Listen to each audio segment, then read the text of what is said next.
time for this morning's Hometown Heroes show, brought to you by our friends at Phillips Iron and Metal and by Roxbury Truck Repair. And joining us in studio today is Mr. Bruce Skulski. Bruce, good morning. Morning. How are you? I'm good. Good, good. Are you nervous at all? Oh, yeah. Oh, yeah. Good. I like that. It'll keep you on the edge. Bruce, we'd like to find out about our guests first off. So if you would, tell us a little bit about yourself. Where you born and raised? Okay, I was born and raised in Ada, Minnesota. We had on a grain farm. My dad had a grain farm. We had 4 boys, and I was the third. As a young boy, I liked tinkering with different things, and our grain trucks' radios didn't work, and I liked music, so I worked on getting those radios going. I was pretty young and kind of took an interest in the electrical and took everything I could possibly take for programs in electrical in school and the 4-H club. And the 4-H club really had a really good program, so hats off to them. But in 1977, I met my love of my life at the Pavilion in Maple Lake with Johnny Holmes. Oh, cool. So I come up from Ada, and she come up from Red Lake Falls, and we met there. And 1978, I graduated from Ada High School, and a week later, I was in a desk at the AVTI in Jackson, Minnesota. So I didn't get much vacation that summer, but graduated from Jackson in the construction electrician course program, and I married Delray Schmitz from Red Lake Falls in 1979, and we had 4 children.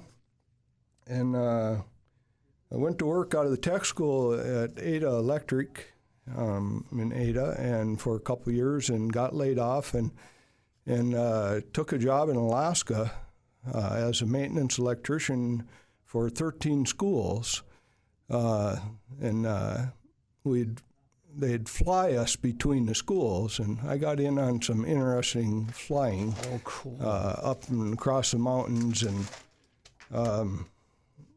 and came back from there, and we bought a place by St. Hilaire there, thinking that I was going to get a job in Thief River Falls, not realizing that it was hard times here. 1982, and Arctic had shut down, and I ended up driving to Grand Forks for 7 years, got my all my licensing done, and then I had a electrical inspector, Don Vadova, came from Warren, Minnesota, and asked me, just about begged me, to start my electrical construction business because they were so hard to get electricians around here. Mm-hmm. And so I did that, and worked out pretty good.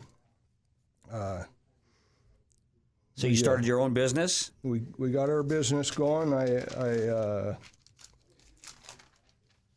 I took my old half-ton Chevy pickup and put a couple old side bin boxes on it, and didn't have much. We kind of scraped and scratched there, and used coffee cans for bins and put parts in there. We did what we had to do, and got ourselves going there, and we had went pretty good. I was pretty worried after the first month. We didn't have the phone wasn't ringing much, and I thought we were going to starve. So I took a month ad here at the radio station, KTRF 1230 radio, with Big Red in the morning. Had 2 ads in the morning, and we were been busy ever since. So that's all it took. So, that's cool. So that worked out good. So power of radio worked for you. It Gotta did. like that. Yeah, Gotta like that. Very good. Yeah. And of course, people needed the electricians at that time too. They needed them bad. I had a few people along the way that helped quite a bit. Bob Hillegas asked me to help out at the fairgrounds next summer, and been working at fairgrounds ever since. So so we had that, and a lot of other people on. We've been very blessed. A lot of friends and family, and I owe thank you to many people. Les Coda had helped me get those old blue trucks. We used bread trucks in the beginning and helped me keep them running all the time. And Steve Miller and Tim Miller at Hazel Elevator, they gave me a chance to do a quite big job that I think they were a little worried about a small town electrician taking on such a big project, and that worked out well. We still work for the elevators, CHS and Northland Grain. And Russ Christensen called one day. I had quite a few workers at the time. The turkey plant had blown up. They had a propane explosion in the mechanical room, and they needed to get the plant up and running in 3 days. He said the 14-pound or the 16-pound birds won't fit in a 14-pound bag. He said, so you got to get this plant running. And so we took that on and pretty much worked day and night on that one. That was a fun project, but it was challenging. Mm-hmm. So, a lot of challenges, I would imagine. But you look back here, and it seems like you enjoyed it. You enjoyed it quite a bit. I enjoyed it immensely. Like I said, I was tinkering with it in high school, and we just. A lot of people out there that I'm so appreciative. Harold and Bob and John Kurtz had Ram Building Systems, and they used us quite a bit, and we got along good together, and things worked out good. A lot of buildings in the area we worked on. Land O'Lakes receiving station, and the ODC out there. Sounds like you're one of the success stories, Bruce, of a small town guy starting in his own business, and to make it work, you got to be not only good, but you got to care about your customers, and it sounds like that's what a lot of what you were about. Yeah, I've had a lot of great customers, and very appreciative of that. Yeah. So.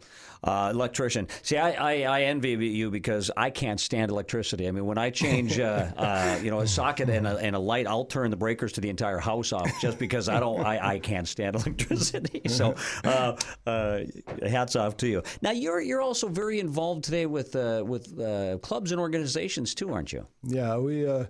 In 1989, Joel Merck asked me to join the Lions Club in St. Hilaire, and I thought it'd be a great idea. With new business, I get to know a few more people working in Grand Forks.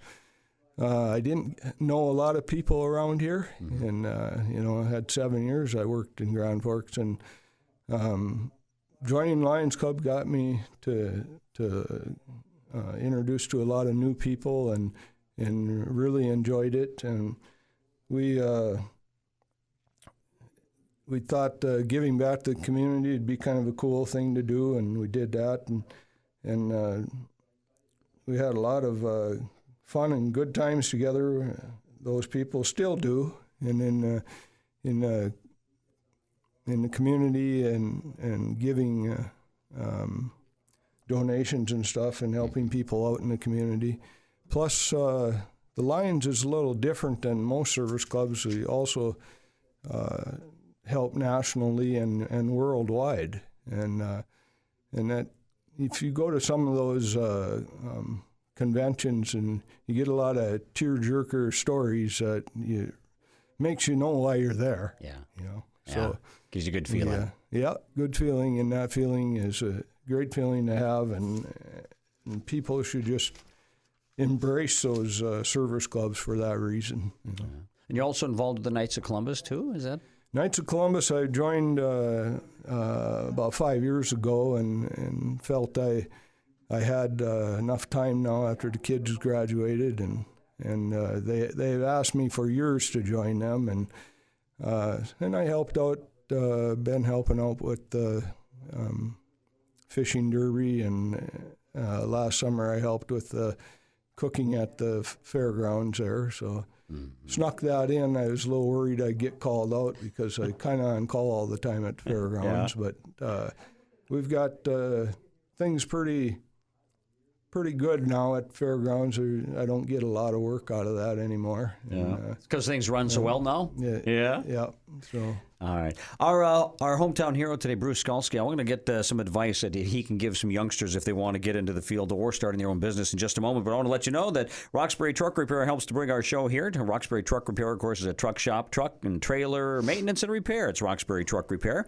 And Phillips Iron and Metal. They accept all ferrous and non-ferrous metals, including but not limited to stainless steel, copper, brass, aluminum, lead, insulated wire, nickel, high-temp alloys, precious metals, etc.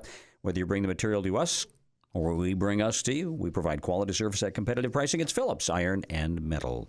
Okay, Bruce, you got folks that you could give a little advice to, starting your own business, taking that leap of faith and getting going. Yeah. Give some advice to them. Well, first of all, you need to work hard, and you need to know you have to work hard, and just appreciate the good people around you and respect them and appreciate their opinions and listen, enjoy your work and just be grateful. And it's been a good road for us. You need to do a good job. You need to keep educated. You need to keep up with everything. It's our code book now is about 5 times the size it was when I started, and just got done with code class a couple of weeks ago, and we have to update every year, and sit in on code class for 8 hours. And this last one they've had every 3 years they change our code, and so you just need to keep up with all that stuff. And it's not easy. No. Yeah. No. Yeah.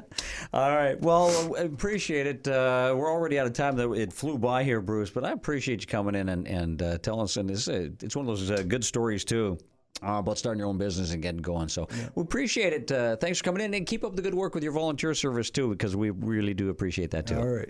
Thanks, Bruce. Thank you. Our hometown hero today, Bruce Skalski. Our hometown hero brought to you by Roxbury Truck Repair and by Phillips Iron and Metal.